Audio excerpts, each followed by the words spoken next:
আসসালামু আলাইকুম রহমতুল্লাহি ওয়া বারাকাতুহু।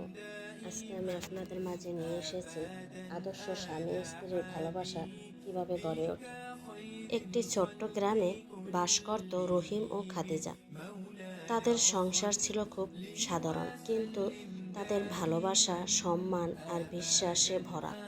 রহিম প্রতিদিন কাজ শেষ করে বাড়িতে ফিরে প্রথমেই তার স্ত্রীকে জিজ্ঞেস করে, তোমার দিন আজকে কেমন কাটলো?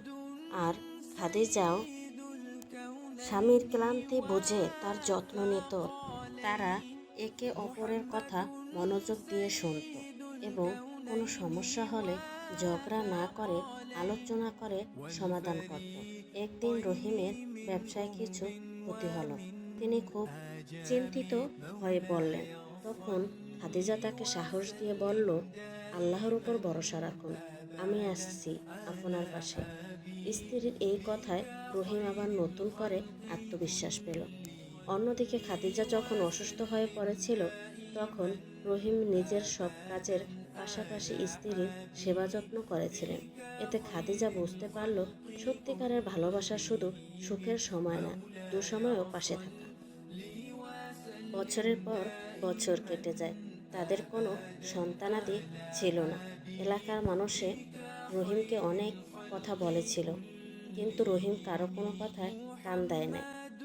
কিন্তু পারস্পরিক সম্মান, বিশ্বাস, ধৈর্য ও ভালোবাসার কারণে তাদের সম্পর্ক আরও দৃঢ় হতে লাগলো।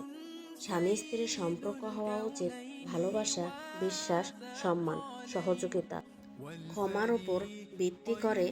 একে অপরের সুখে দুঃখে সঙ্গী হলে সংসার হয় শান্তি ও সুখের ঠিকানা। হে আল্লাহ, আপনি পৃথিবীর সকল স্বামী স্ত্রীর সংসারে আপনার রহমত নাজিল করুন। ভিডিওটি যদি ভালো লেগে থাকে তাহলে চ্যানেলটি সাবস্ক্রাইব করে বেল আইকনটি অন করে রাখবেন। আর সবাই বেশি বেশি লাইক, কমেন্ট, শেয়ার করবেন। আপনাদের লাইক, কমেন্ট, শেয়ারের ওপর নির্ভর করে আমাদের আরও ভালো ভালো ভিডিও আপলোড দিতে। সবাই ভালো থাকবেন, সুস্থ থাকবেন, এটাই কামনা করে এখানেই শেষ করেছি। আল্লাহ হাফেজ।